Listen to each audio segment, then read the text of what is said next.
Hola, hola, ¿cómo están? Muy buenas tardes, bienvenidos y bienvenidas a la segunda sesión del taller de prevención del suicidio adolescente enfocado en iglesias y comunidades de fe. Les damos la bienvenida desde la Fundación World Vision Chile. Mi nombre es Juan Pablo Venegas y soy el gerente de incidencia de la Fundación. Y bueno, estamos profundamente contentos, profundamente inspirados de darles la bienvenida a todas y a todos los que se han incorporado y conectado a este taller.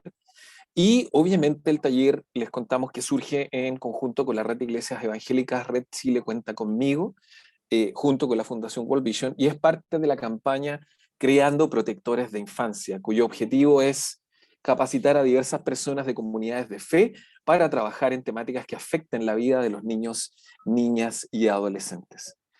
Como muchos y muchas de ustedes saben, World Vision es una asociación internacional de cristianos y cristianas, uno de sus objetivos principales es promover la prevención de la violencia hacia los niños y niñas, adolescentes y jóvenes. Y hoy, miércoles 13 de julio, es nuestra segunda sesión, la segunda de dos sesiones donde estamos enfocándonos en problemáticas de salud mental que son las más latentes en nuestra sociedad en términos de diagnóstico y también post-pandemia, y en particular, en específico, con comunidades de fe. Hoy seguimos abordando el tema del suicidio adolescente, para lo cual hemos invitado a conversar sobre su experiencia y las formas de abordar esta temática a la Fundación Resilientes, Juntos Seguimos, y a la doctora Ana Marina Briceño. Además, nos van a acompañar dos de nuestras voluntarias en apoyo y orientación, la psicóloga Scarlett Isamit e Iris Acosta, voluntaria de World Vision en el área de comunicaciones. La semana pasada estuvimos con nuestros amigos Leli y eh, Leli y Emanuel de la Fundación Cathy Summer.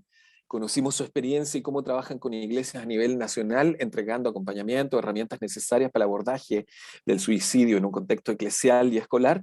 Y les enviamos abrazos nuevamente a la distancia a la Leli Zamorano y al Emanuel Summer, ¿no? Y obviamente también tuvimos con Scarlett, quien estuvo resolviendo dudas y haciendo una presentación muy completa respecto a cómo abordar el tema del suicidio adolescente.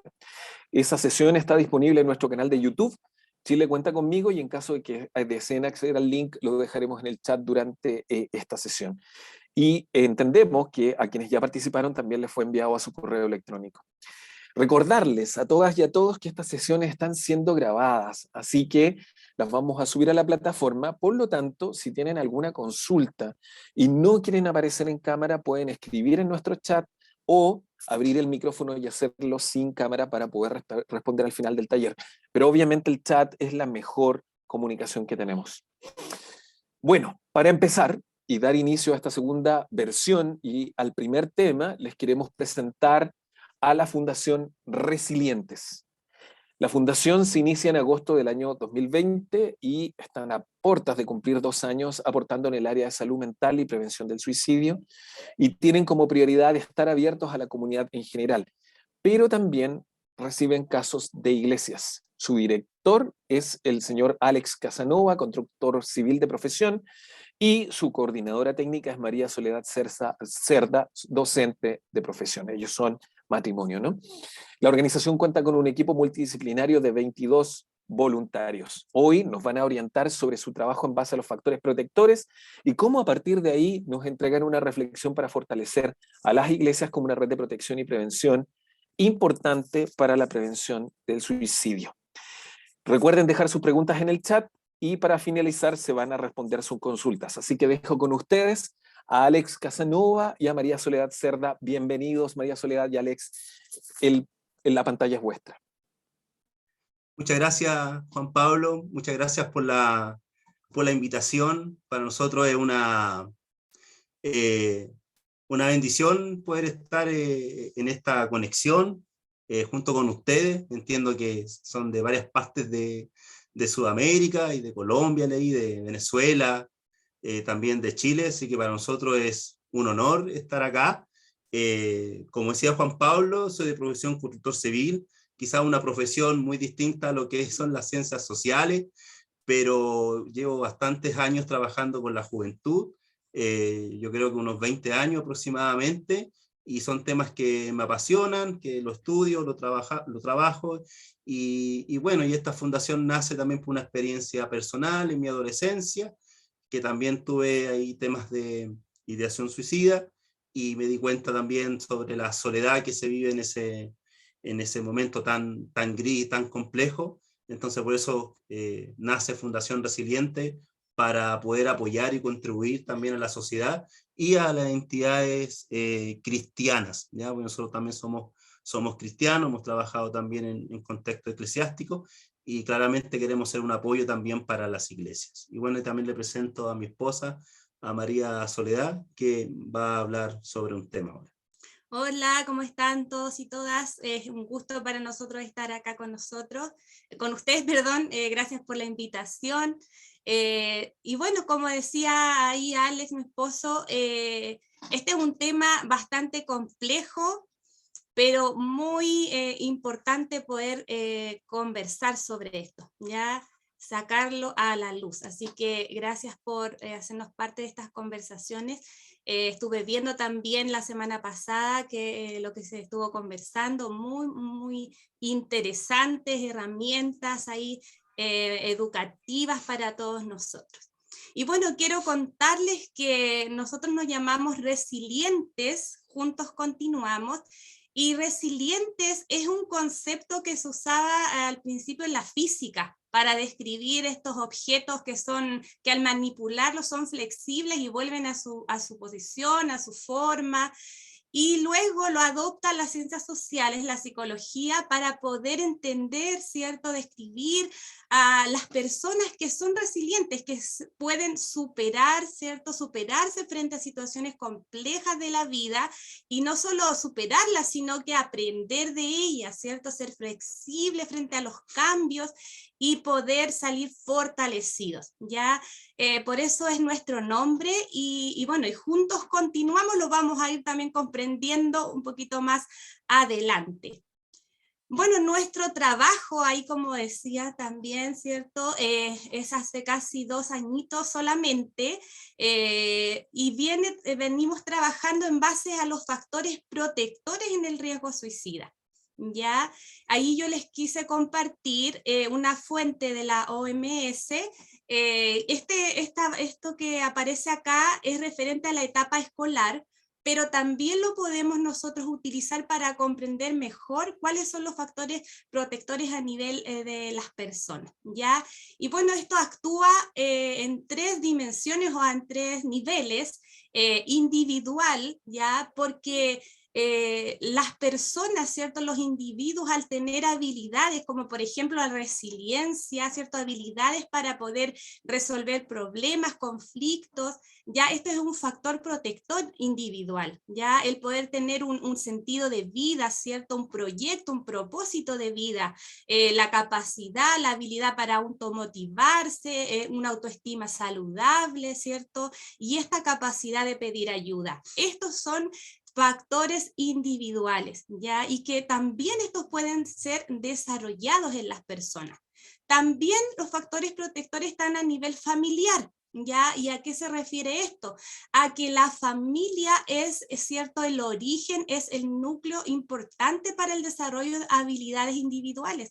Aquí la familia, ¿cierto?, es importante en su forma de crianza, ¿cierto? Una crianza saludable, con un apego seguro, formas de relacionarse, ¿cierto?, saludables. Entonces, acá también tenemos, ¿cierto?, el factor protector familiar. Lamentablemente, muchas veces es un factor de riesgo suicida, ¿cierto?, cuando la familia es multiproblemática, ¿cierto?, y tiene muchos conflictos, ¿cierto?, y no hay cierta educación. Entonces, qué importante también poder intervenir a la familia, educar.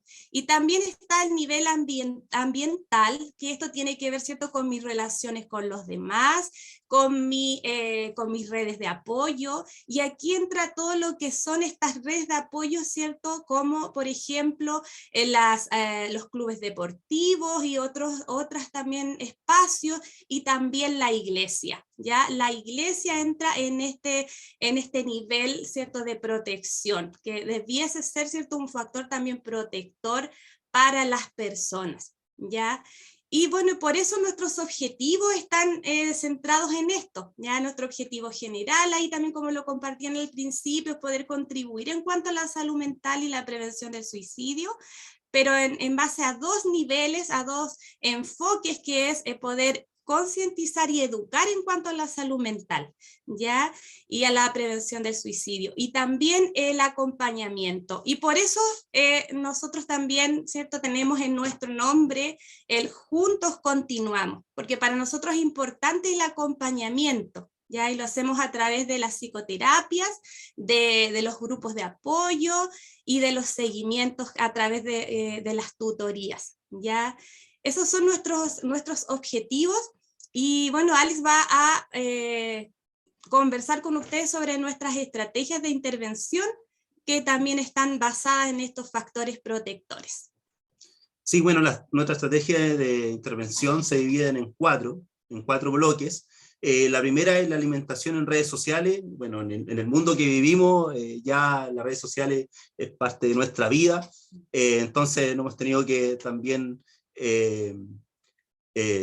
contextualizar con respecto a lo que son las redes. Ya tenemos una página en lo que es Facebook e Instagram, y ahí vamos subiendo también material también de motivación, material de autoayuda, también para las personas que estén viviendo una situación también compleja con respecto a la salud mental. También compartimos sobre las actividades que hacemos como fundación, y también subimos también con respecto a contacto, cómo se puede contactar también las personas que necesitan también de nuestros servicios, ¿ya? También tenemos la opción de psicoterapias y grupos de apoyo. Las psicoterapias la atienden directamente nuestros psicólogos y psicólogas.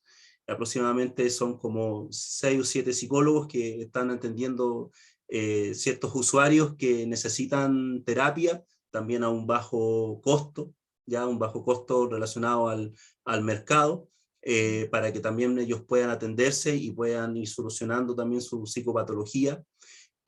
Paralelamente tenemos grupos de apoyo de mujeres, adolescentes, y también grupos mixtos, que también hay hombres y mujeres, donde son grupos abiertos, donde se tocan ciertas temáticas relacionadas a la salud mental, por ejemplo, la depresión, la ansiedad, las emociones y otras temáticas, y también ahí las personas pueden también abrirse, hablar sobre sus problemas, sobre sus temas, y también en esa misma instancia puede dar también palabras de aliento, estrategia, y también ir abordando también su problemática, ¿ya? También hay conversatorios que los transmitimos a través de nuestras redes sociales. Generalmente lo hacemos una vez cada 3 meses, en donde tocamos ciertas temáticas, en donde establecimos un panel donde hay psicólogos, donde hay también teólogos o teólogas que hablan relacionado también al tema eclesiástico, y también a nuestro abogado que habla temas legales que son bastante importantes, sobre las leyes también de protección que puedan existir acá en Chile sobre todo, y donde todos nosotros también tenemos que saber sobre las leyes que protegen también la infancia. Y también tenemos las capacitaciones que realizamos a entidades eclesiásticas. Nos ha tocado también hacer en algunos colegios, universidades, algunas intervenciones, y también están las escuelas que hemos realizado a través de las plataformas de Zoom, que son escuelas para padres, donde invitamos también a los padres a participar a estos talleres, donde pueden tener las herramientas y recursos necesarios para ir tratando ciertas problemáticas junto con sus hijos, sobre todo hijos adolescentes, y que también puedan tener los recursos si hay un niño o niña o adolescente que tenga esta problemática sobre la ideación suicida, ¿ya? Y también, aparte de estas escuelas para padres, hacemos escuelas de prevención de suicidio. De hecho, ahora pronto vamos a abrir una próxima escuela en donde se invita también a líderes, pastores, entrenadores de fútbol, todas personas que trabajan con jóvenes a participar, digamos, a esta escuela, y todos estos cursos son certificados. Tenemos un convenio con una empresa certificadora en donde cada persona, cada participante, puede tener su certificado. Y manejamos también lo que son las encuestas. Por ejemplo, si una iglesia necesita capacitar a sus líderes, a sus pastores o a sus jóvenes o adolescentes, nosotros hacemos una encuesta al grupo. Ya aproximadamente una encuesta de 60 preguntas, en donde evaluamos un poco la situación emocional que puede tener el grupo. Por ejemplo, si del 100% de los jóvenes, el 80% sufre bullying, nosotros vamos a hablar del bullying, ¿ya? Y de otras temáticas relacionadas al resultado que genere esas encuestas, ¿ya? O sea, hacemos capacitaciones o intervenciones a medida que necesita la entidad eclesiástica, ¿ya? La idea es poder hacer charlas o capacitaciones cerradas para ir atendiendo ciertas realidades, ¿ya? Esta la hacemos, por ejemplo, aquí en Chile presencial, y en el caso que se requiera internacionalmente, se podría hacer a través de la plataforma online. De hecho, nos tocó participar en un congreso sobre prevención del suicidio el año pasado, a través también de la plataforma Zoom, ¿ya? Eso es.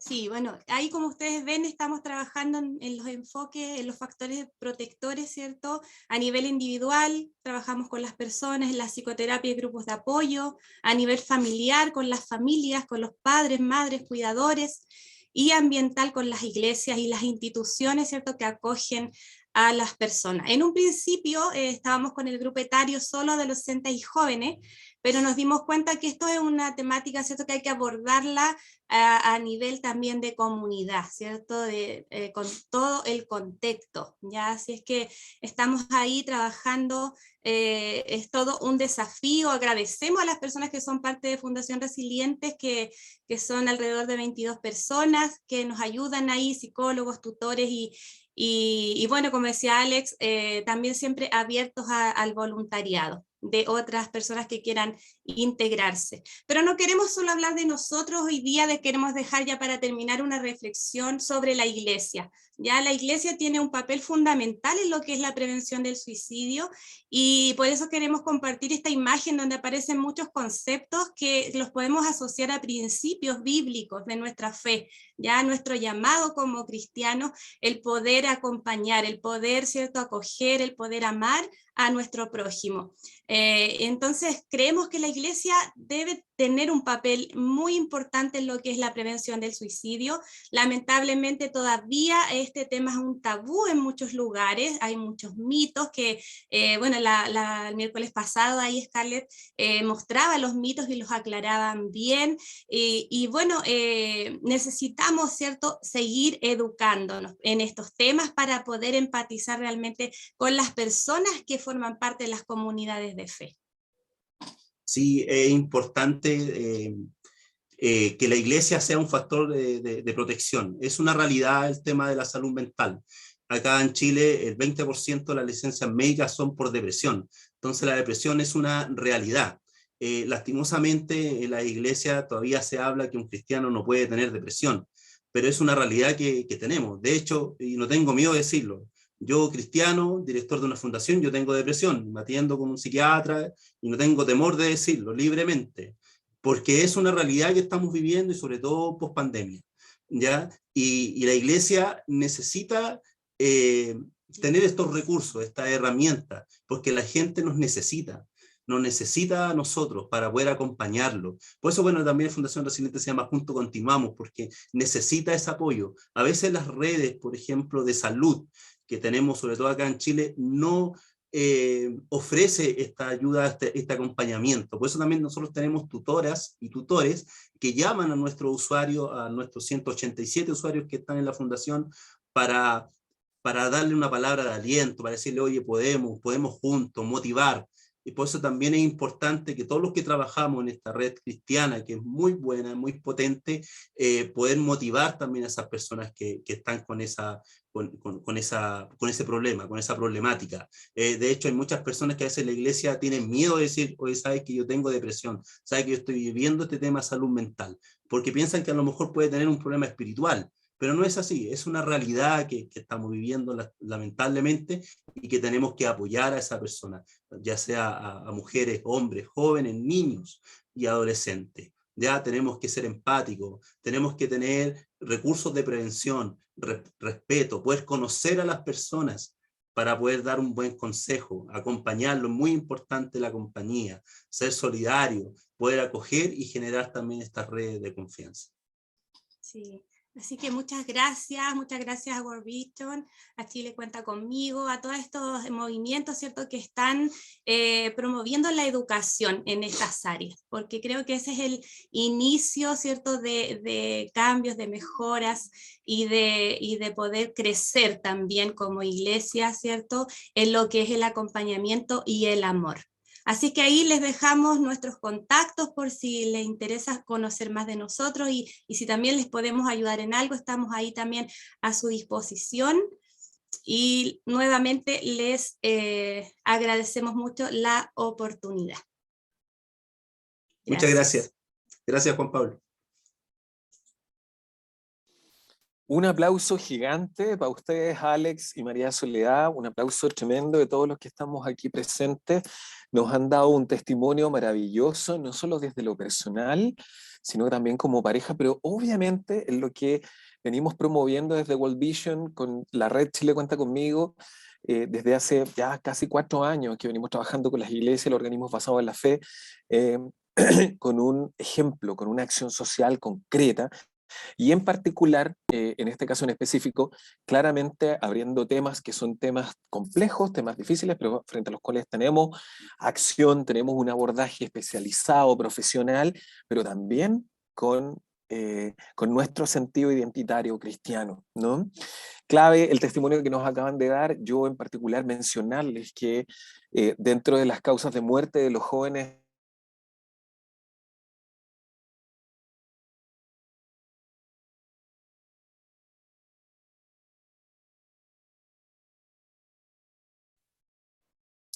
¿perdón? ¿Hola? Sí, ahora volviste, ¿Volví? Juan Pablo. Sí, ahora está. Perdón, Se me había ido. Se me- tuve un pequeño impasse. Quedaste en el porcentaje de fallecimiento, un Sí, número que ibas a no, entregar. contarles que en América Latina los fallecimientos principales tienen que ver con hechos violentos, riñas, violencia urbana, normalmente en América Latina, accidentes de tránsito y en tercer y cuarto lugar, dependiendo de los países, está el tema del suicidio adolescente. En Chile es la segunda causa de muerte de los menores de 18 años. De 1.800 muertos, casi 400 son menores de 18 años los que fallecen por estas causas. Entonces tenemos que brindar una alternativa, una respuesta, un abordaje concreto respecto a esto. Y bueno, agradecemos el testimonio de la Fundación Resilientes, ¿no? Por eso están acá acompañándonos.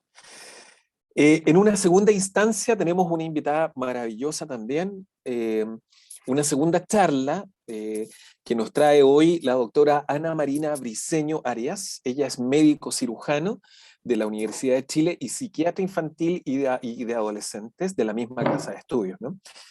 Ha venido trabajando durante los últimos 20 años como psiquiatra infanto-juvenil en hospitales públicos y en asistencia privada, y los últimos 12 años los ha ido ejerciendo también en el mundo privado a través de su trabajo en la clínica alemana.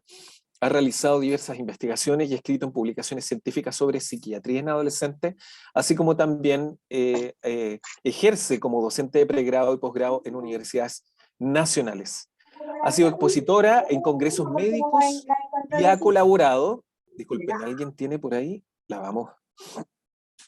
vamos a apagar el micrófono. Ha sido expositora en congresos médicos y ha colaborado con el Ministerio de Salud, integrando grupos de elaboración de guías clínicas y orientaciones técnicas. Es casada, es madre de 3 hijos y miembro de la Iglesia de Jesucristo de los Santos de los Últimos Días. Actualmente trabaja como voluntaria en organizaciones sin fines de lucro orientadas a la niñez. Por ejemplo, su trabajo más específico lo hemos visto y conocido personalmente a través del Comité Interreligioso de la Red Global de Religiones en Favor de la Infancia Chile, de la GNRC Chile, desde donde surgió la invitación que le acabamos de hacer. Hace muy poco, menos de un mes, acaba de lanzar su libro Depresión en Adolescentes, cómo acompañar a enfrentar esta enfermedad y las claves para prevenirla, donde hay un capítulo de referencia hacia el suicidio en adolescentes. Así que, Ana Marina, la pantalla es tuya, esperamos tu presentación y atentos a escucharte. Muchas gracias. Hola, muy buenas tardes. Feliz y honrada de esta invitación. ¿Me confirman si se puede ver? Todo Sí, perfecto, Ana María. ¿Se ve todo bien? Perfecto. Sí, voy a irme al comienzo de la presentación. Bueno, un honor y sobre todo feliz de saber que además hay personas que nos escuchan de fuera del país. Bueno, tuve también, si bien no en directo, tuve también la oportunidad de escuchar la reunión que tuvieron la semana pasada, que me pareció muy interesante y nada, agradecida nomás de esta oportunidad que me dan. Tal como como decían recién, este es un tema muy importante y que estamos perdiendo vidas de nuestros adolescentes por esta razón. Entonces, solo para poder como confirmar lo que decía Juan Pablo, efectivamente el mismo dato que manejaba, que en Chile varía en distintos años entre la segunda y la tercera causa de muerte de los adolescentes. Entre el 90 y 95% de las personas que se suicidan tiene depresión u otros trastornos mentales o abuso de sustancias. O sea, hay un gran porcentaje que tienen estas enfermedades. Y de los jóvenes con depresión, un 60% de ellos ha pensado en suicidarse y un 30% ha hecho algún intento de suicidio. Y por otro lado, sabemos que en Chile un estudio antiguo del 2012 y es el que siempre se menciona porque es el último estudio poblacional. Eso quiere decir que las personas que hicieron este estudio fueron a las casas a buscar a los jóvenes. Eso es difícil, entonces es el último que se hizo el 2012 en Chile. Yo espero que en otros países de Latinoamérica tengan estadísticas más recientes. Pero en ese momento, en el 2012, entre los 12 y los 18 años, un 8,3% de los adolescentes tenían un cuadro depresivo. Y eso es bastante pensando que fue hace 10 años atrás.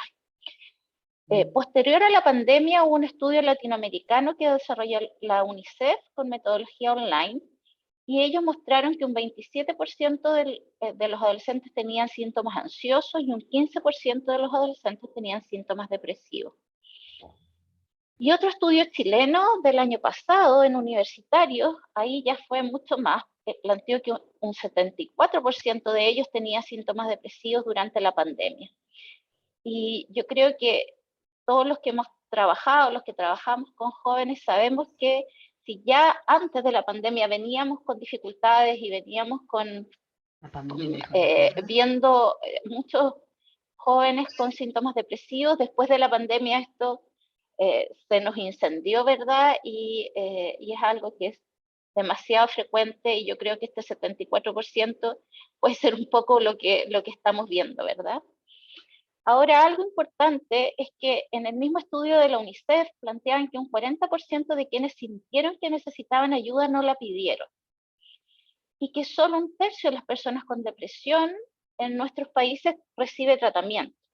Entonces, esos son temas muy importantes porque tenemos una brecha de acceso de las personas sin contar todo lo que significa los sistemas de salud y todo este tema que es muy, muy importante, pero hay una brecha inicial que parte de la misma persona, que la misma persona no pide ayuda. Entonces, eso es muy complicado y en esa brecha es donde esperamos poder trabajar y yo creo que estos encuentros nos pueden ayudar precisamente a que podamos ayudar a disminuir el estigma de las enfermedades mentales, porque las personas que no piden ayuda, no todas, pero muchas de ellas, tiene que ver con no querer sentirse como un enfermo mental o que tienen una ven una carga de que todos los que van al psicólogo o al psiquiatra son locos, entonces dicen yo no estoy loco, por lo tanto no tengo que ir al psicólogo o al psiquiatra. Y entonces esa brecha, las personas les cuesta entender que efectivamente los profesionales de salud mental estamos para ayudarlos y para ayudarlos en estos problemas, en los problemas emocionales, en los problemas conductuales. Y la verdad es que si bien vemos algunas personas que tienen patologías más graves como la esquizofrenia, son un porcentaje muy bajo y también son enfermedades que se puede ayudar y se pueden tratar. Entonces yo creo que estos datos quise partir por aquí para que hagamos un contexto de lo necesario de ir disminuyendo estos estigmas. Y ahí aparece mi libro, como decía Juan Pablo, recién hace un mes, de junio del 2022, es de una editorial de acá chilena, y tiene una motivación personal en el sentido de que mi hija, que ahora tiene 15 años, pero cuando empezó con los síntomas tenía casi 14, está diagnosticada con un trastorno ansioso depresivo, y junto con ella nos dimos cuenta que esto era muy difícil. Yo llevo, como les decía, 20 años trabajando en estos temas, y aún así cuando me tocó como mamá encontré que era muy difícil, que por supuesto tenía muchas más herramientas que la mayoría de los papás, pero aún así me equivoqué, aún así a veces dije cosas que sabía que no estaba bien decirle. Entonces, junto con ella, empezamos a explorar la necesidad de poder ayudar a otras personas. Y después de tener la vivencia en carne propia, hubo muchos más temas que a lo mejor yo no tenía el tiempo o no necesariamente abordaba con todos los papás con los que trabajaba. Y en ese sentido se fue desarrollando este libro en conjunto con ella.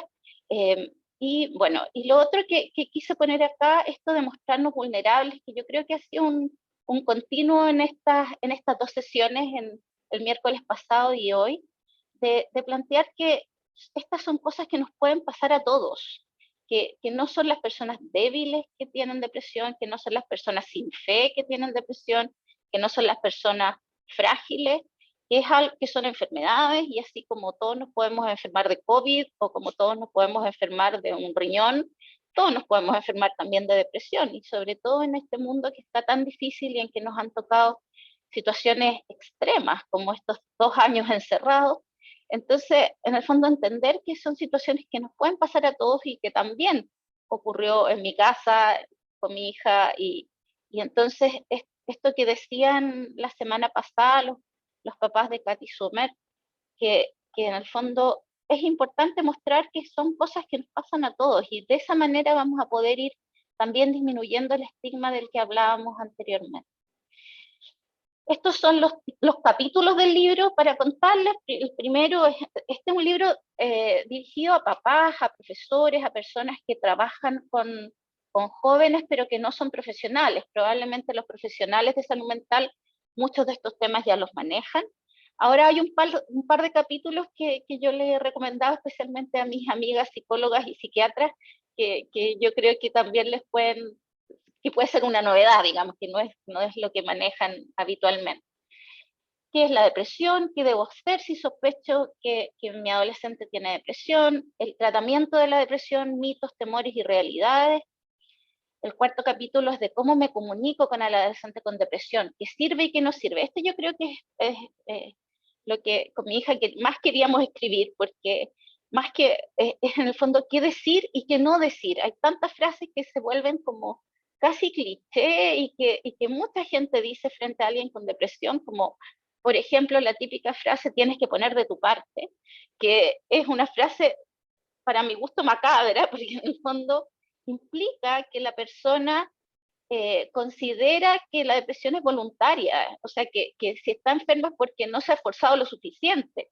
Y la verdad es que nadie quiere estar enfermo, y todas las personas que tienen alguna enfermedad hacen todos sus esfuerzos para poder hacer lo que pueden. Entonces, al exigirles más en vez de empatizar con la persona, estamos siendo como jueces de cuánto hacen o no hacen en su vida diaria.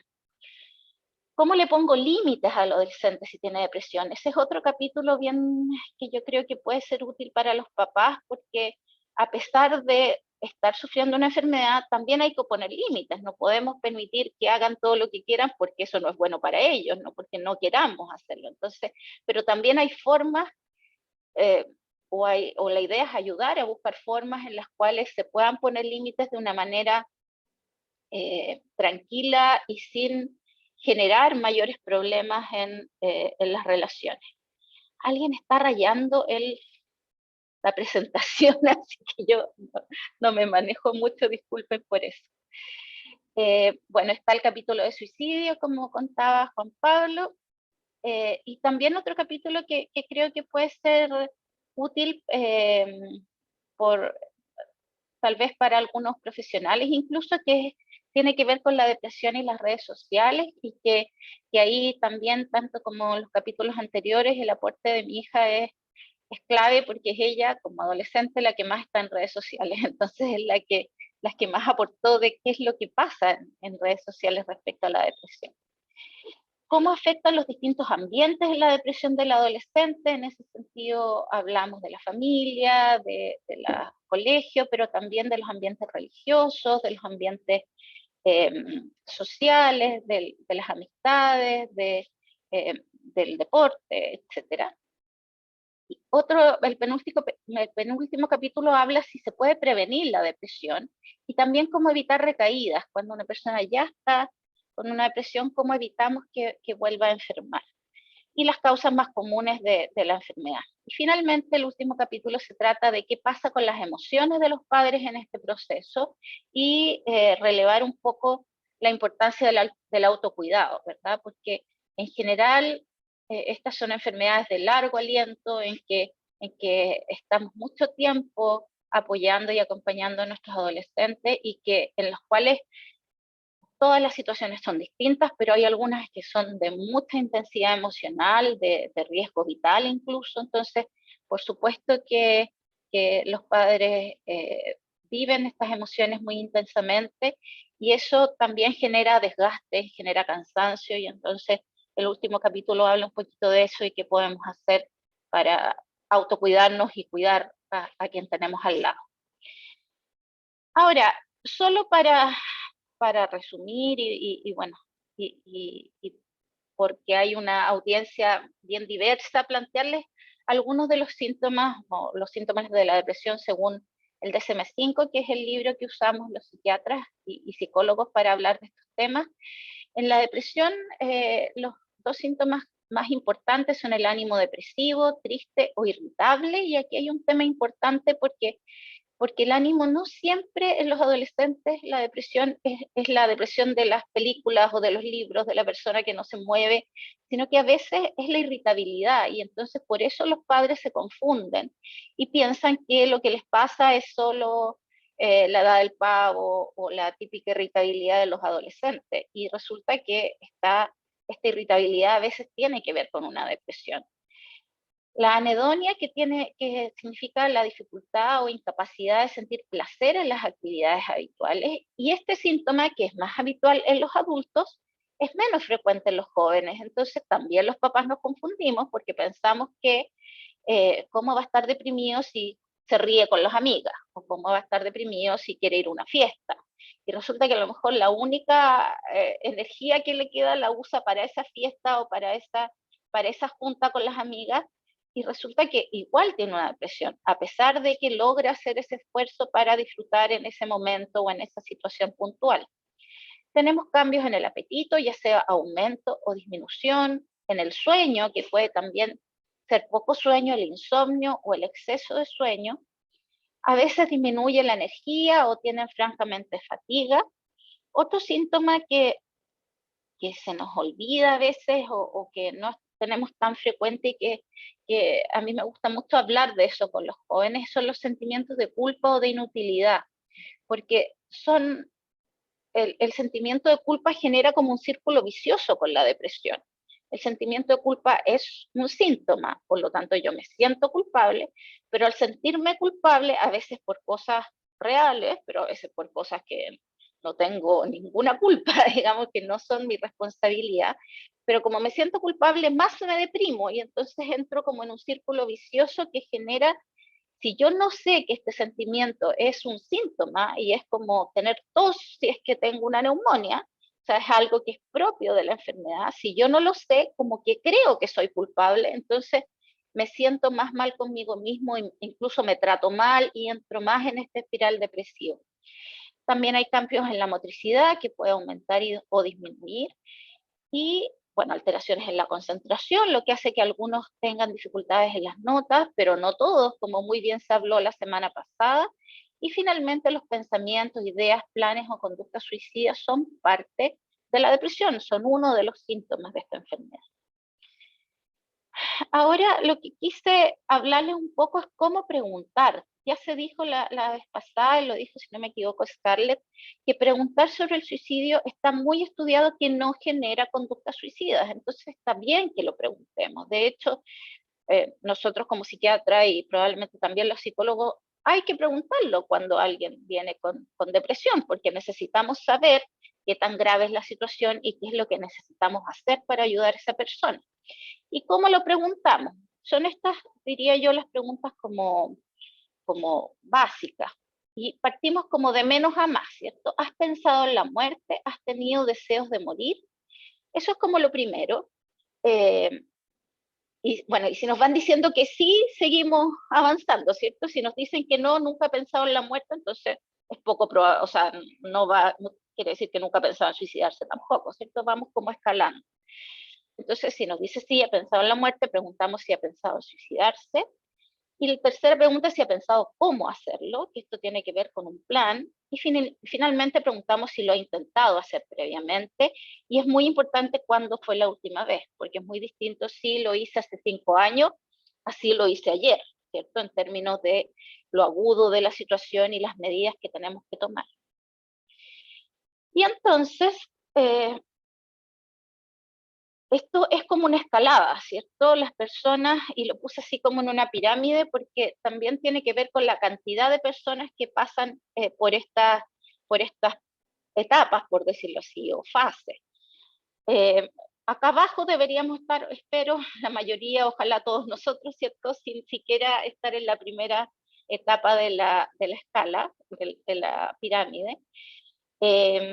Está la idea, pensar que la vida no tiene sentido o no vale la pena, en el fondo es, ni siquiera es pensar en la muerte, ¿cierto? Sino que es algo, es una escala menos, es como, tiene mucho que ver, o sea, todo esto tiene que ver con la depresión, pero pensar que la vida no tiene sentido, ni siquiera estamos hablando de muerte todavía, pero sí está en la base de esto porque es como, de ahí viene el siguiente paso, ¿cierto? ¿Cuál es el siguiente paso? Los deseos de estar muertos, las ideas pasivas. Y ahí ellos no están pensando en hacer algo, pero sí piensan que... ¿Aló? Piensan que, no sé, yo siempre doy el ejemplo, ojalá si se suben un bus, ay, si chocara el bus me daría lo mismo, o ay, si, en el fondo, si viniera un terremoto, en el fondo esta idea como si capaz que fuera bueno morir, pero sin una actividad respecto a eso, sin un acto asociado, ni una idea asociada de actividad. Luego vienen las ideas suicidas sin un plan, más adelante el plan suicida, que ya es algo de mayor gravedad, y luego tenemos los intentos suicidas y finalmente el suicidio consumado. Y aquí algo que es clave es que cuando encontramos un plan suicida necesitamos una evaluación médica y eso es una urgencia. O sea, si estamos en una ciudad remota, a lo mejor hay que ir al servicio de urgencia con esa persona, llevarlo, ¿ya? Y con mayor razón aún si encontramos a alguien que hizo un intento suicida recientemente. Es muy lamentable y muy frecuente que nosotros, por ejemplo, en los servicios de urgencia nos encontremos con adolescentes que llegan después del segundo o tercer intento y que resulta que han tenido intentos previos y que se han enterado de adultos, pero que nunca consultaron, nunca lo llevaron ni siquiera al consultorio de su sector, digamos, al centro de atención primaria. Entonces, Y obviamente, el minimizar estas situaciones, el pensar que no son graves o que no va a pasar nada, tal como decía Scarlett la vez pasada, no, si es por llamar la atención. Esa típica frase genera tanto daño porque en el fondo lo que yo les explico a los papás es que en todos los intentos suicidas o en todas las ideas suicidas hay un porcentaje de ganas de cambiar el ambiente, ¿ya? Que podemos hablar de manipulación en el sentido, pero la manipulación no es mala, o sea, nosotros si tenemos casas, si hay edificios en el mundo, si hay instituciones, es porque estamos modificando nuestro ambiente, ¿ya? Yo trato de asociar el manipular al crear una madera para transformarse en una mesa, fue manipulada por alguien, ¿cierto? Estamos transformando el ambiente y eso no es malo, al revés. Queremos transformar para que las cosas sean mejores. Entonces, en todos los intentos suicidas puede haber un deseo de cambiar algo, de modificar algo para que sea mejor, pero también un deseo genuino y real de morir. Y no importa cuánto, en una persona en particular, no importa si estos deseos son 50 y 50, 90 y 10, 85 y 15, no importa para un lado o para el otro. ¿Y por qué no importa? Porque en el fondo, aunque haya un deseo de cambiar cosas, de manipular, entre comillas, o incluso de llamar la atención, aunque fuera así, la persona puede morir igual. O sea, en el fondo, el riesgo es el mismo. Por lo tanto, no sirve de nada que nosotros digamos, lo que pasa es que es tanta las ganas de cambiar su ambiente. No importa, porque la persona también puede morir teniendo esos deseos. Ahora, bueno, por el tema de las estrategias de prevención, rápidamente la OMS las clasificó en universales, un poco tomando similar la lista que mencionaron recién de resilientes. Y bueno, se sabe que universales quiere decir algo que funciona para todos. La limitación del acceso a medios letales se ha visto uno de los más eficaces, de hasta un 85% en algunos países, de disminución de la mortalidad por suicidio, decisiones médicas, reducir el estigma asociado a la salud mental y reducir el desempleo, por ejemplo, como situaciones ambientales que afectan. Respecto a estrategias selectivas en grupos de riesgo, es el tratamiento adecuado de las enfermedades mentales, educar y sensibilizar a los escolares sobre la salud mental, las líneas telefónicas que son tan útiles para ayudar a las personas en crisis, ¿verdad?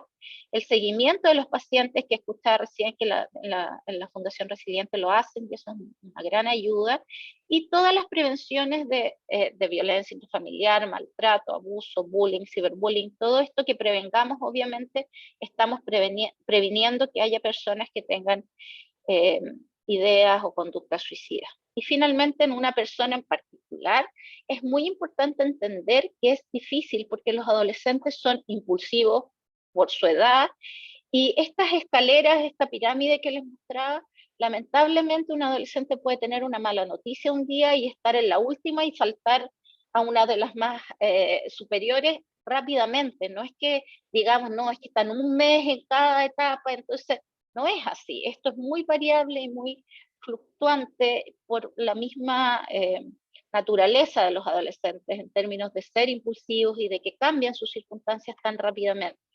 Entonces, algo que podemos hacer con una persona en particular, es importante que inicie su tratamiento y que los mantenga hasta el alta. Es impresionante la cantidad de personas que no mantienen los tratamientos, que no sé, que han tenido un grave intento de suicidio y que van a 3 sesiones la psicóloga y se desaparecen y nunca más los vemos. Entonces, eso es muy importante, que como comunidades podamos apoyar a las familias para que ayuden a sus adolescentes a que mantengan los tratamientos y entender desde el comienzo que el tratamiento, por ejemplo, de alguien con un intento suicida, es muy difícil que sea menor a 1 año y puede ser incluso mayor que eso. Entonces, eso es importante que lo tengamos en mente.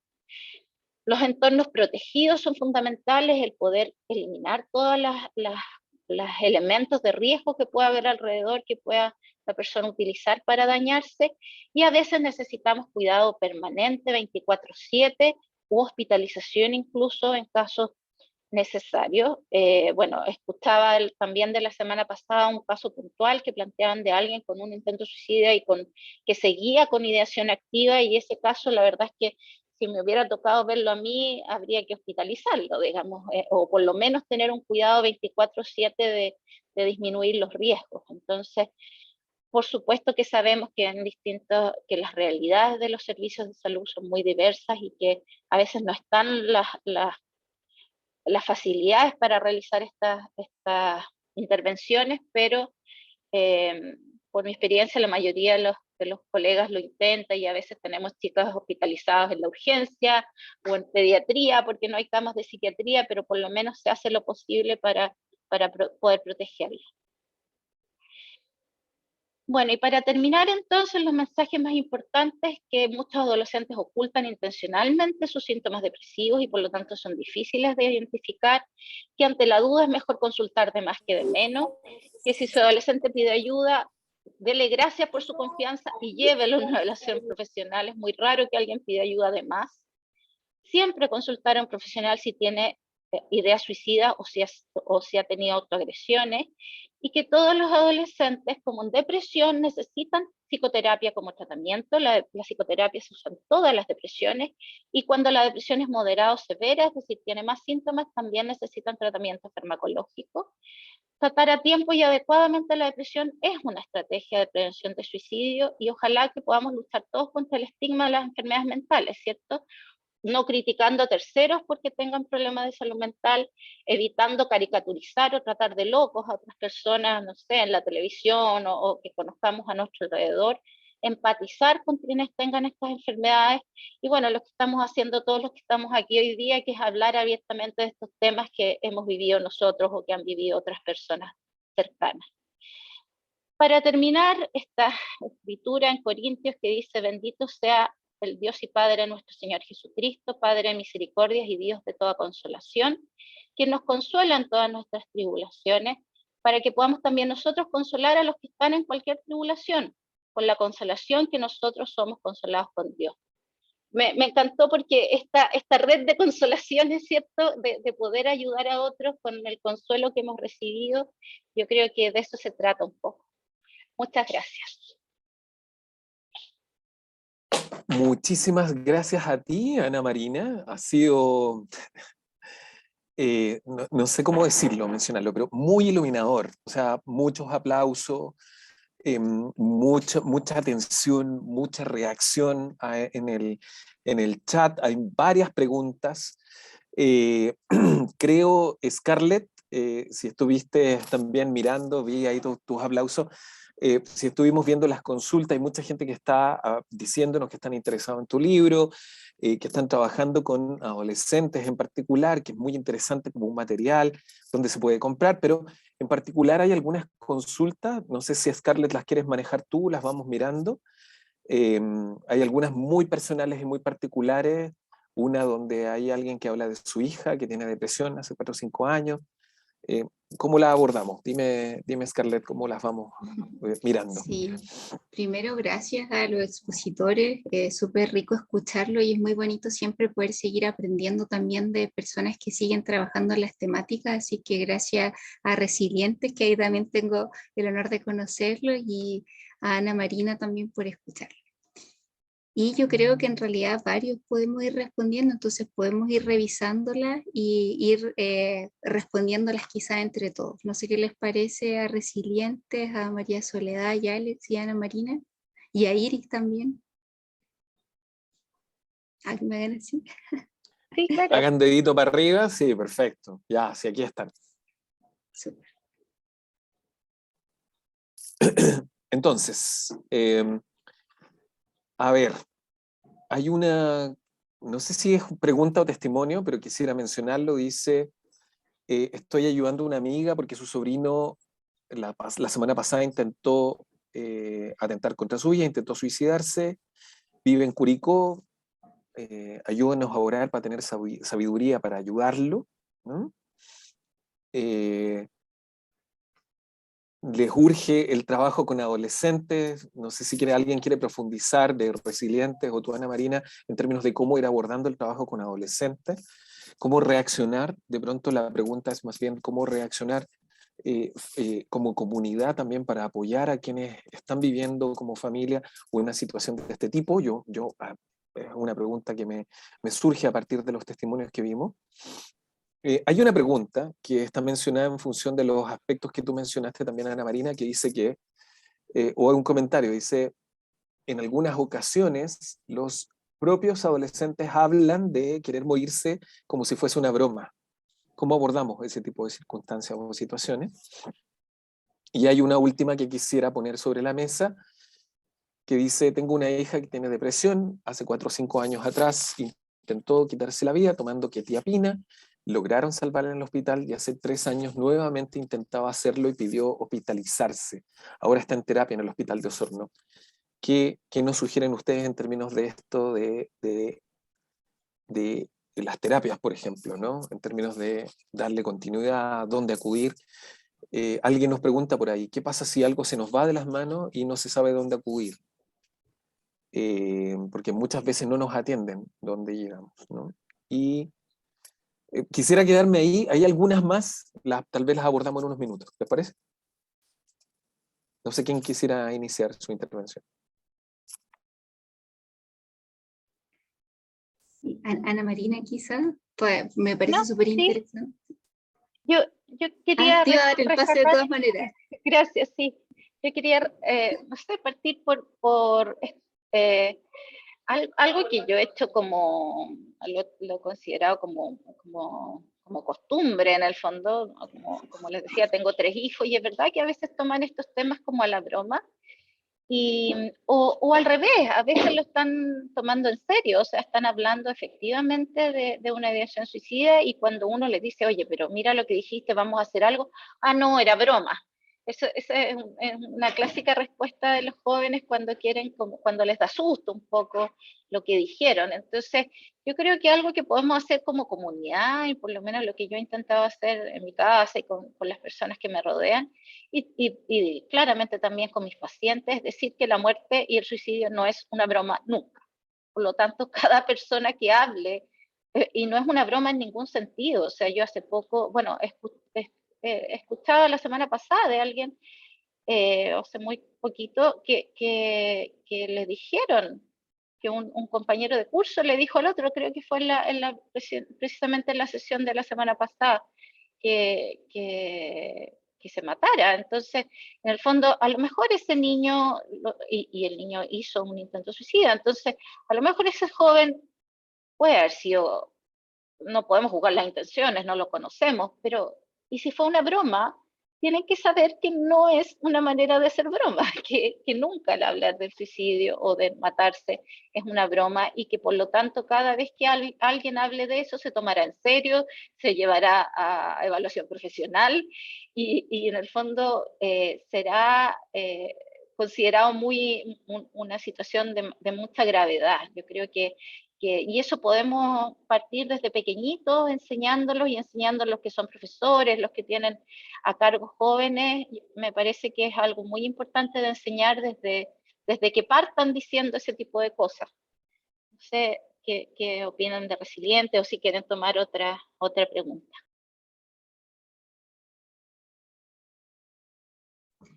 Sí, yo apoyo mucho la idea cuando una persona habla del suicidio, aunque sea supuestamente en un tono de broma, siempre igual es bueno revisar, porque como decía Ana Marina, nunca, o sea, ¿por qué uno haría una broma así, tan dura también?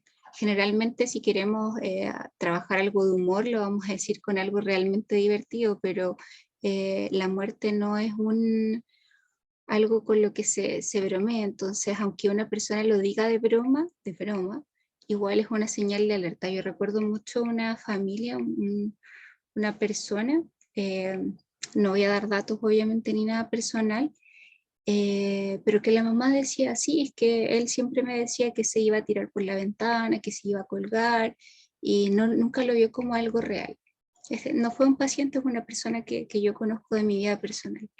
Y efectivamente, el día que yo lo conocí, estaba en un intento suicida, porque Dios es muy grande, justamente me topé con él y pudimos generar un lazo, una amistad. Y de ahí conocí a la mamá y la mamá me hacía todos estos relatos, pero en realidad ella lo tomaba y lo minimizaba como algo irreal, algo que no iba a pasar, como si la estuvieran manipulando, como decía Ana Marina, y no fuera algo real, y efectivamente sí era algo preocupante. María Soledad, Alex, ¿quieren hacer alguna intervención? Sí, relacionado a la primera pregunta, la importancia de ir trabajando con los grupos adolescentes en la comunidad eclesiástica, es solo ver los mensajes que están llegando a cada rato acá en el chat sobre la realidad que existe sobre esta temática. No es una realidad que podemos omitir, es una enfermedad que está latente. Bueno, Ana Marina hablaba de Latinoamérica y también acá en Chile, bastante fuerte. Somos el segundo país de la OCDE que aporta mayor cantidad en temas de suicidio, después de Corea del Sur. Entonces, es importante que también las iglesias puedan contar con una red. Yo creo que hay muchos profesionales en el campo eclesiástico, hay muchos psicólogos, de hecho nuestra fundación prácticamente el 90% son de comunidades cristianas, entonces hay profesionales como para poder hacer un trabajo. Creo que desde mi experiencia y quizá mi poco conocimiento con respecto al tema de la psicología, creo que hay que romper paradigmas, ¿ya? Paradigmas que lamentablemente no nos permiten avanzar. Sé que aquí hay pastores, hay líderes, que hay mucho trabajo por hacer, hay mucho trabajo. Nosotros como fundación llevamos recién de 2 años y ya estamos colapsados con la atención. Nosotros conversamos con Scarlett sin saber cómo se hacía una fundación, solamente había una idea, cómo se hacía cierto Scarlett, no sabíamos de los fondos, no sabíamos cómo inscribirla, no sabíamos nada. Y ahí Scarlett nos ayudó, también gente de World Vision y otras personas. Y creo que si hay una idea de hacer, hay que hacerla. El dolor que podamos vivir cada uno de nosotros es el camino de la sanidad de otros. Entonces tenemos que aprovechar eso también. Y yo creo que respondiendo un poco a la primera pregunta, de ir concientizando estos trabajos en el campo eclesiástico. Sí, bueno, yo creo que de repente nosotros, ¿cierto? Queremos enseñarle a los adolescentes la Biblia, la fe, y no está mal, pero creo que hay que aprovechar más los espacios eclesiásticos para hablar sobre contención, sobre herramientas para la vida, que podamos hablar de estos temas que a ellos también les hacen ruido, que les generan también problemas, malestar. Generar espacios donde se pueden hablar de temas de bienestar para ellos y que también ir educándoles, por ejemplo, el tema del secreto para ellos es muy importante, entonces enseñarles que no pueden ellos guardar un secreto de un amigo que les cuenta, por ejemplo, que se quiere suicidar, ¿cierto? O que se está autolesionando, eso no se puede guardar como un secreto, todo eso hay que educarlos con los adolescentes porque es muy importante, podemos salvar una vida. Ya, entonces, qué importante, porque unas personas también sobre que han golpeado, han derivado, eso también es muy importante, poder derivar, porque como iglesia nosotros hacemos nuestra parte, podemos orar, ¿cierto? Podemos recibir a la gente, entregarles amor, compañía, pero también tenemos que reconocer cuándo es necesario derivar, pero todavía están estos prejuicios de derivar, que al psicólogo, que al psiquiatra, que bueno que está con nosotros aquí una hermana, Ana Marina, una psiquiatra también, hermana en la fe,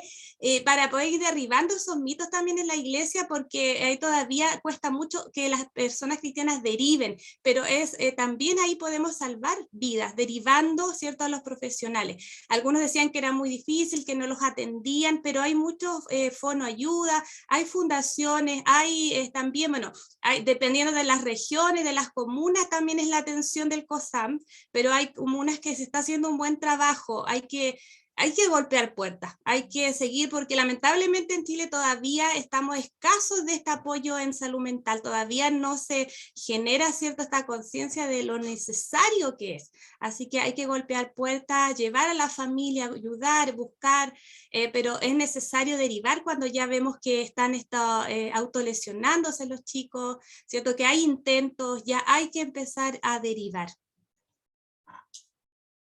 Eso, gracias. Hay varios testimonios también que se pusieron dentro del chat, gente que nos decía que el hermano, la hermana muchas veces avisó de broma que no quería vivir y lo concretó, cómo hay que prestar atención a estas señales, cómo abordar, hay dos preguntas que quisiera tomar. Una es cómo abordar dos cosas. La primera, niños y niñas que desde muy pequeños, la pregunta es si los niños a los 6 años pueden tener o no depresión, porque hay niños que se arrancan los pelos y que se descontrolan. Otra que tiene que ver con niñas que están siendo víctimas de violencia y que tienen ideaciones ligadas al no querer vivir, y también la presencia de un adolescente, espérenme, la tengo acá, niños y niñas que dicen que no quieren vivir y que les cuesta controlar su ira. Y adolescentes que tuvieron familiares que se suicidaron y que generan un imaginario en términos de que eso puede llegar a pasarles a ellos también. Esas preguntas las quisiera dejar para ver si las pueden contestar Scarlett, María Soledad, Ana Marina.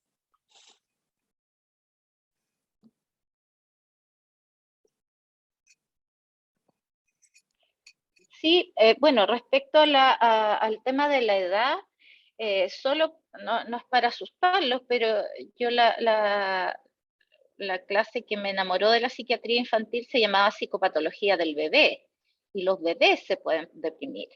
Porque obviamente a esa edad lo que es más importante es el vínculo entre el cuidador principal, que habitualmente es la madre, y el bebé, y cuando esa situación tiene alguna dificultad de importancia, puede haber depresiones en los bebés.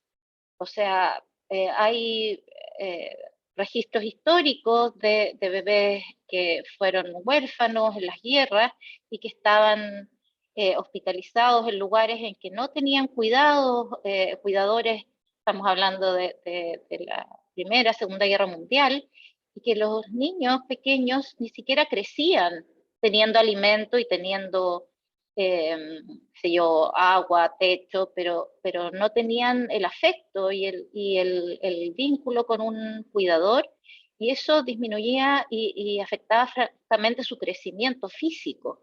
O sea, en el fondo lo que estamos hablando de las enfermedades en el fondo mentales también afectan al crecimiento físico. Entonces, sí, un niño de 6 años claramente puede tener una depresión, y si además tiene tricotilomanía, que es el nombre técnico de las personas que se arrancan el cabello, claramente le está pasando algo muy grave a ese niño, por lo tanto necesita atención especializada. Y la recomendación inicial, según el sistema de salud, etcétera, es llevarlo al centro de salud, eh, ya sea consultorio, habitualmente el consultorio en Chile es el más cercano, que es el centro de atención primaria. Y ahí en la gran mayoría de los centros de atención primaria de nuestro país hay psicólogos, y cuando no los hay, los derivan a los que se llaman los COSAM, que son los centros de salud mental de la comunidad. Respecto a los adolescentes que tienen autoagresiones o que han tenido familiares con suicidios o con situaciones de alta gravedad, efectivamente el tratamiento puede ser mucho más largo incluso de lo que estamos hablando, tal como había testimonios de jóvenes que llevan 4 o 5 años en tratamiento. Eso no es algo tan excepcional, no quiere decir que todo el mundo va a tener esa duración de los tratamientos. Por supuesto depende mucho de las circunstancias alrededor, pero cuando hay situaciones como las que se está mencionando, de maltrato, de problemas familiares severos, muchas veces los tratamientos son muy largos porque necesitamos apoyar finalmente en el crecimiento a estos jóvenes o a estos niños, y que vayan recuperándose a veces incluso de traumas muy graves, y obviamente eso requiere mucho tiempo y mucho tratamiento, mucha terapia, digamos. Eh, y yo diría que ahí es clave entender que mientras el profesional no diga está de alta, mucho gusto, ojalá podamos mantener los tratamientos el tiempo que sea necesario. Yo diría que eso ahí es clave como los pastores, los compañeras, las personas, los amigos de la familia, ayudan a que no se abandonen los tratamientos precisamente para proteger a nuestros niños y niñas y adolescentes. No sé si alguien más quiere comentar con estas preguntas. Buenas Sí, noches. yo quiero agregar, las preguntas recuerden que son por el chat, ahí para que nos hablen las personas que quieren seguir haciendo sus consultas. Y bueno, quiero contar dos cositas y abordar una pregunta que no hemos abordado, que me parece súper interesante porque siento que Ana Marina como que fue súper específica en todo lo que tenemos que hacer, así que me gustó mucho. Y contar quizá un testimonio sobre los niños. A veces uno cree que los niños efectivamente no tienen ideación suicida o depresión. Sin embargo, sí, es real. Ahí Ana Marina nos dio súper buenos datos y sobre todo de los bebés que también me impactó. Y recuerdo mucho, o haciendo la diferencia, un adulto tiene la capacidad de hacer una planificación suicida más estructurada. Un niño no tiene esa capacidad tan desarrollada, por ende el tipo de estrategias que pueden generar para su suicidio son distintas. Recuerdo mucho un testimonio que nos dio Freddy, el pastor Villarroel, y nos contaba que un niño a los 8 años se puso bajo la lluvia mucho rato. ¿Para qué? Cuando le fueron a preguntar por qué lo haces, él le responde, porque me han dicho que si me pongo bajo la lluvia me puedo resfriar y uno se puede morir. Entonces esa era su estrategia de suicidio. Otra niña de 11 años que en algún momento decía que se tomaba el cuello y se ahorcaba para poder matarse. Sin embargo, estas dos situaciones, claro, no van a llevar a los niños a la muerte, pero sí habla del nivel de gravedad, depresión, tristeza y angustia que están viviendo. Entonces quería hacer esa observación. Y segundo, voy a tomar aquí una pregunta súper polémica y la voy a decir desde mi perspectiva. Ya esto me representa a mí y a nadie más. Quizá hay alguien más quiera decir si también lo ven de la misma forma o no. Pero me gustó mucho lo que pregunta Betty González y nos dice, ¿bastaría solo una liberación? ¿Se puede abordar el intento de suicidio solo por la parte espiritual o tiene que ser necesariamente estar también con un profesional de la salud mental? Es una pregunta bien polémica que me imagino que muchas personas tenemos distintas posiciones respecto a esto, pero desde mi manera personal es un abordaje integral. De hecho, cuando nosotros intervenimos con pacientes, yo siempre hago derivación a psiquiatra, si quiere también hablo con el pastor, veo también a la persona, intervengo con la familia de manera integral. Y aquí no se trata de tener que elegir una o la otra, o el psicólogo y psiquiatra, o solo la iglesia y el abordaje pastoral y los líderes espirituales. Se trata de hacer una integración de ambas partes. Yo he tenido pacientes donde, no sé, estamos mucho tiempo trabajando en temas psicológicos, en abordaje, y no veo mejora. Y me pasó y me marcó mucho una paciente que un día fue a una actividad de la iglesia a la cual no quería ir, invitaron a una pastora y le hicieron liberación. Y para ella realmente fue así un abrir y cerrar de ojos donde hubo muchos cambios. Fue muy bonito, fue súper gratificante ver también la obra de Dios, pero ella también necesitaba aún así seguir pudiendo llevar esos bajones emocionales. Si bien me decían me siento distinta, me siento más feliz, igual hay días en que siento que me quiero suicidar y así. Entonces es un abordaje integral, no se trata de una elección de lo uno o la otra. Obviamente la liberación y todo lo que es espiritual, Dios tiene el poder de sanar almas. Amén. Lo creemos, yo creo que por eso estamos acá, pero también nosotros tenemos herramientas científicas probadas, las cuales tienen evidencia de poder generar mejoría en las personas. Entonces, ¿por qué tener que elegir una si podemos utilizar las dos? Por lo menos esa es mi perspectiva. Y yo también quiero decir que estoy de acuerdo con Scarlett.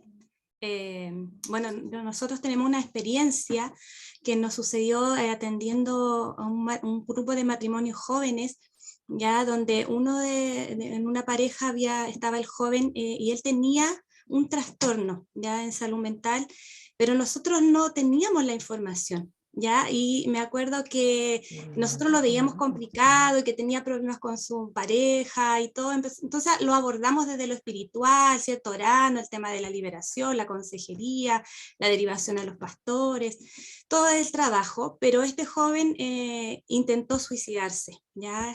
Se ahorcó, y bueno, él no falleció inmediatamente, sino que quedó en estado vegetal. Lo visitábamos, ¿cierto? Siempre, y ahí tuvimos contacto con la mamá, la cual ni siquiera conocíamos, que era su mamá adoptiva.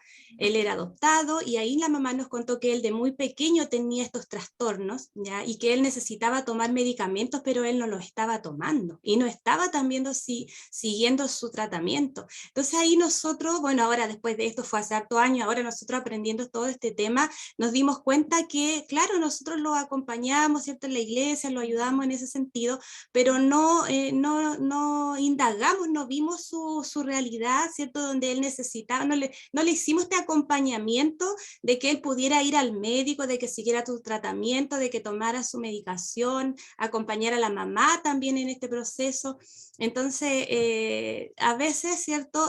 Claro, como decía Scarlett, creemos que tenemos que decidir si es esto o lo otro, pero creo que tenemos que, ¿cierto? También aprender a que somos personas integrales, y que el evangelio tiene que ser también integral, y que Dios también obra de diferentes maneras, porque Él es soberano. Entonces, claro, muchas veces puede hacer un milagro, pero también a veces lo hace a través de procesos y a través de otras formas. Y eso yo creo que tenemos que entender, que Dios siempre está en todo. Cuando tú eres un cristiano, una hija de Dios, ¿cierto? Le has entregado tu vida al Señor, Él está en todas las áreas, en todo lo que tú vas haciendo, en todo lo que a ti te va dando bienestar. Entonces, qué importante poder comprender eso, y poder también derivar y hacer estos seguimientos, ¿cierto? Que corresponden a cada persona. Sí, como experiencia personal, yo, bueno, tengo un tema de vida bien complejo, no lo voy a decir por el tiempo, pero yo llegué a la iglesia porque yo tenía ideación suicida, empecé a ensayar los nudos, quería desaparecer de la vida, y llegué a la iglesia y me sirvió. Pero como decía Scarlett, me faltaba eso, me faltaba como el tratamiento, me faltaba la compañía quizá terapéutica, que eso lamentablemente en la iglesia no tienen, digamos, los recursos o la herramienta para hacerlo. Pero sí me salvó esa parte como de intentar de salir de este escenario. Pero sí faltó este tema del tratamiento, que recién a mis 40 años lo estoy haciendo, para poder tratarme el tema de mi infancia, ¿ya? Por múltiples cosas que me pasaron, ¿ya? Pero sí me sirvió la parte eclesiástica, pero sí tiene que ir acompañado con un tema terapéutico, claramente. Bueno, integralidad es el concepto de hoy. Les quiero agradecer a Ana Marina, les quiero agradecer a Alex, les quiero agradecer también a María Soledad, a Scarlett, obviamente, por esa intervención tan precisa que nos acaba de hacer. Y aprovechando, de Scarlett, ¿quieres decir algo más? Sí, es que quiero abordar otra pregunta polémica, pero lo voy a intentar, como entiendo que es la despedida, de manera súper cortita. Pero me gusta mucho esto que se pregunta aquí, que dice, ¿qué pasa con la actitud de un hijo que se suicidó y las críticas de aquel acto es poco menos que un pecado imperdonable? Esto se ve más como un pecado y no como una enfermedad. ¿Qué orientación de la base psiquiátrica nos puedes compartir? La voy a abordar yo, y si Ana Marina después quiere agregar algo, súper. Pero esto también es bastante polémico, porque está la idea, y aquí no tengo 100% el conocimiento bíblico y teológico de lo que voy a decir, así que tómelo igual con altura de mira, pero sí es una reflexión. Y está la idea de que el suicidio es un pecado que no se perdona y que finalmente nos lleva al infierno. Aquí podríamos en algún momento invitar a un pastor que nos pudiera quizás hablar de este tema, y también desde qué perspectiva teológica se lee, porque desde lo que yo he sabido y he averiguado, esto es más desde una perspectiva más católica. Por lo menos desde la perspectiva cristiana, como evangélica, no lo he visto, no lo he leído, no he tenido documentos que acrediten como esta postura teológica, porque también es una postura. Entonces no lo sabemos, y aquí también hay mucha culpa que se genera en las familias cristianas cuando alguien se suicida, y la eterna duda, ¿dónde está? ¿Se fue al cielo? ¿Se fue al infierno? ¿Qué pasó con este familiar? pero desde una reflexión, y también aquí los invito a que ustedes tengan una mirada crítica y averigüen del tema, porque como les digo, no tengo la respuesta, pero por lo menos yo no lo he visto desde una perspectiva cristiana evangélica, que esto sea como esto, un pecado imperdonable que los lleve al infierno, el atentar contra la vida. Creo que ahí citan el mismo versículo que se cita para el tema del aborto, pero ahí habría que hacer una revisión mucho más profunda para ver la pertinencia de esto. Y con esa reflexión cierro. No sé si Ana Marina quiere agregar algo, si ya le damos el pase a Juan Pablo para hacer.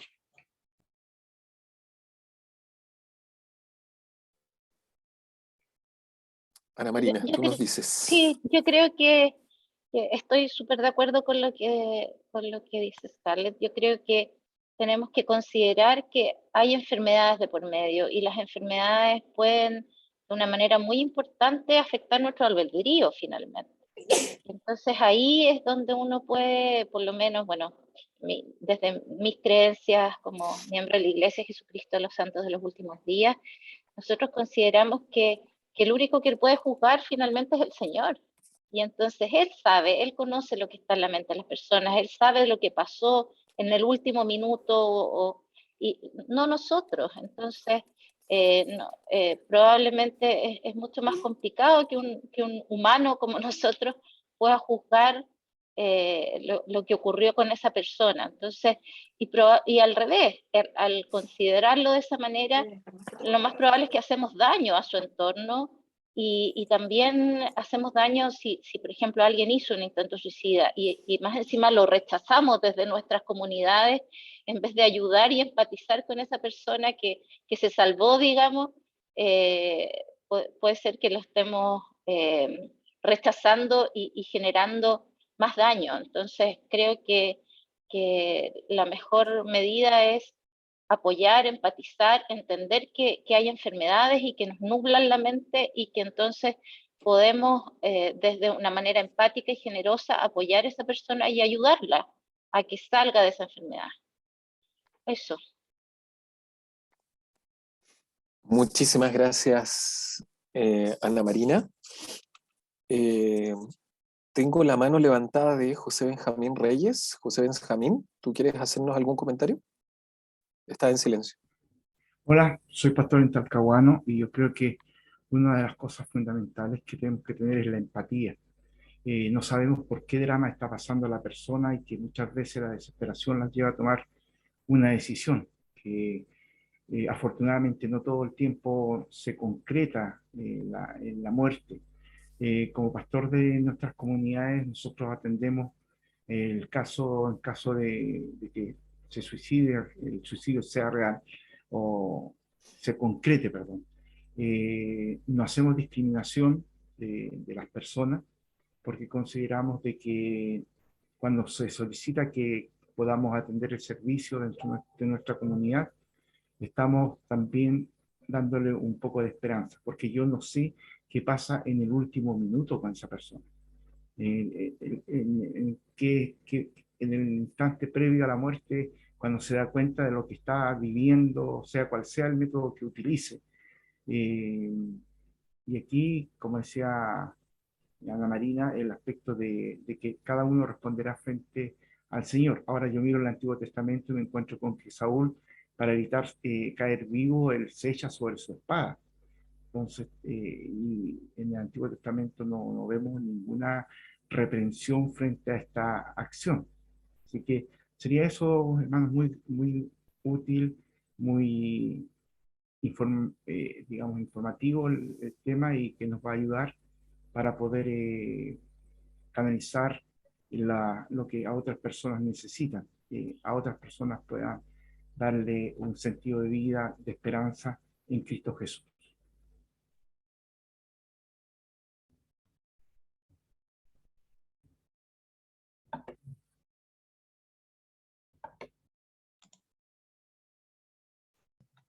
Juan Pablo. Ahí sí, está volviendo. Perdón. Bueno, ya nos está Juan afectando un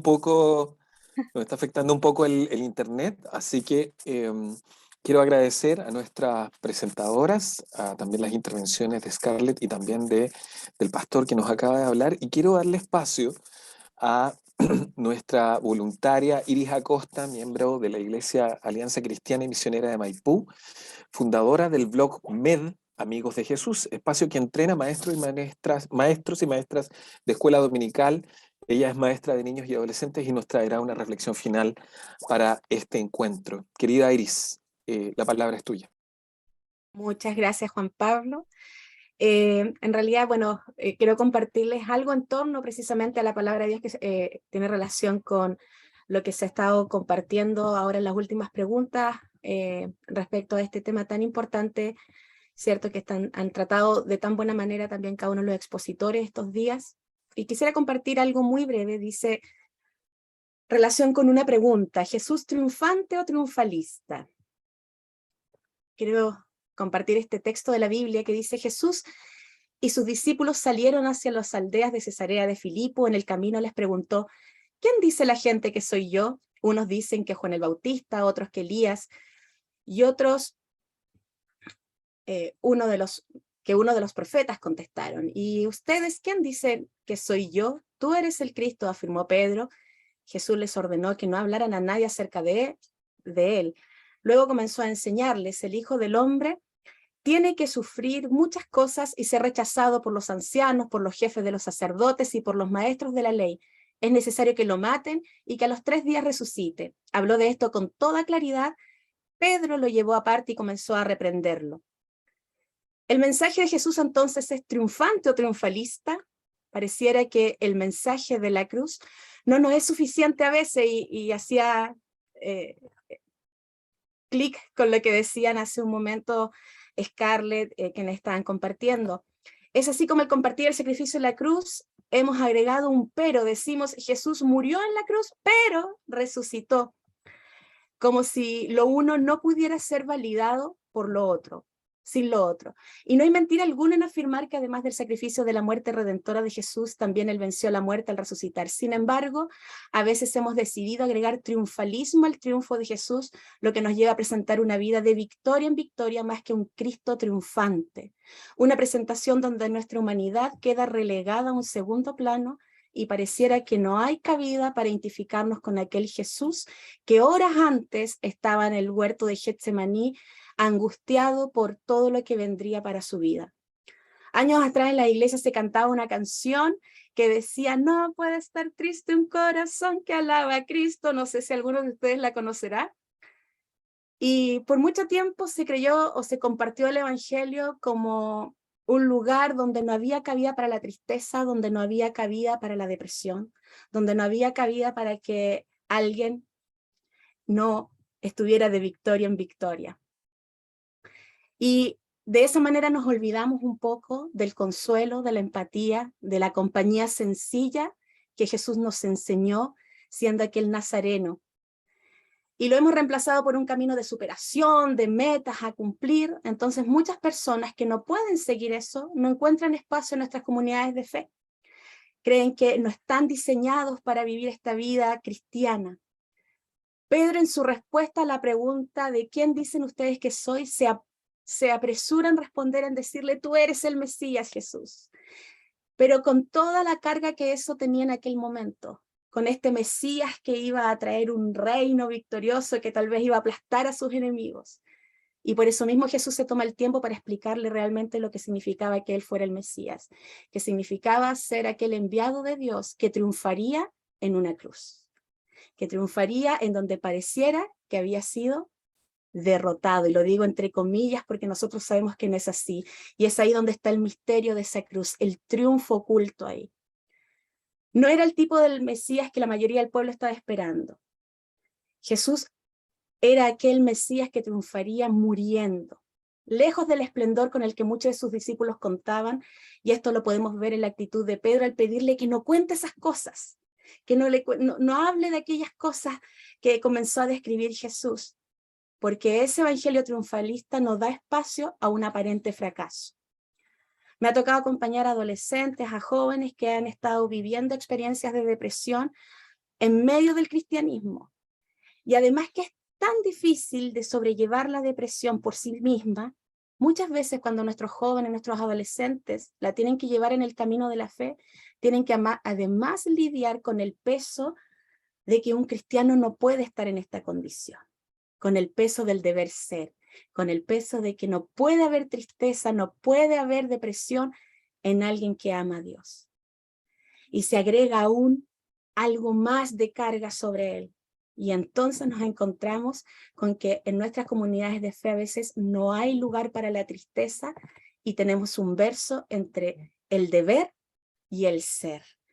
Los cristianos tienen deberes, tienen que deber ser algo, pero no pueden ser lo que son. Me gusta cuando el salmista sin ninguna vergüenza expresa lo siguiente: la vida se me va en angustias y los años en lamentos. La tristeza está acabando con mis fuerzas y mis huesos se van debilitando. ¿Qué tanto espacio damos nosotros en nuestras comunidades de fe para que las personas puedan expresar su tristeza? Suele ocurrir que cuando alguien da el gran paso de comunicar lo que está viviendo, de inmediato saltan voces que le dicen, tú no puedes estar así, o vamos, sigue adelante, o alguien nuevamente entona ese corito, no puede estar triste un corazón que alaba a Cristo. Si fuera así de fácil salir de la depresión, ¿no creen que nuestros hermanos en la fe ya no lo hubiesen hecho, que nuestros adolescentes ya no lo habrían hecho?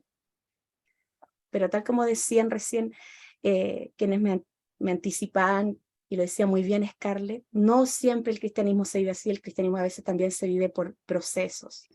Amamos los mensajes, amamos los mensajes,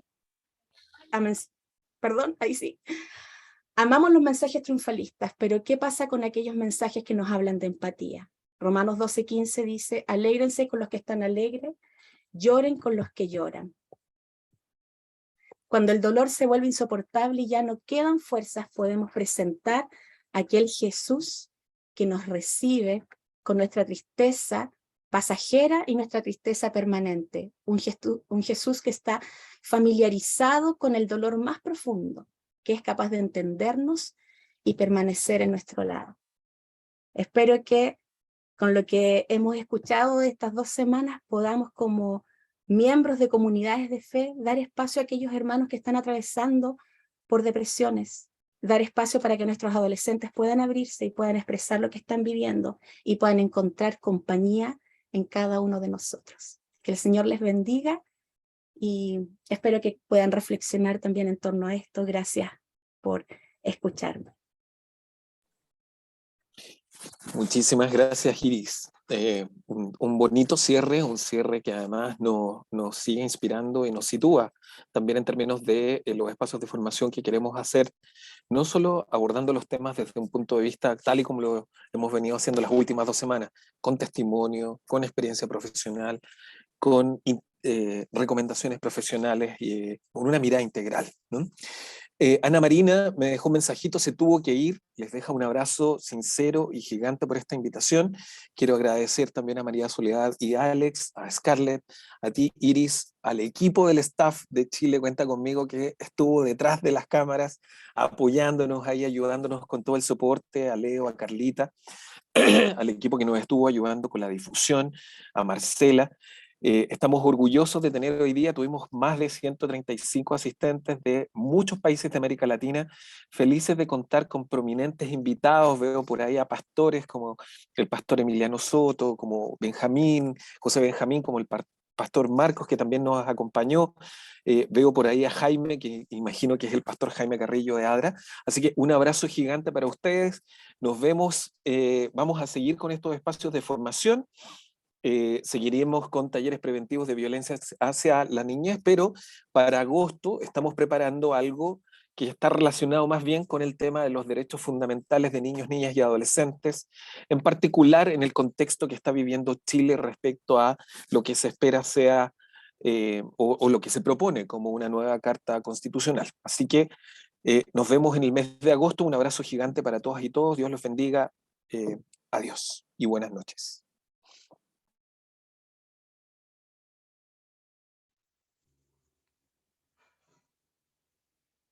Buenas noches y gracias.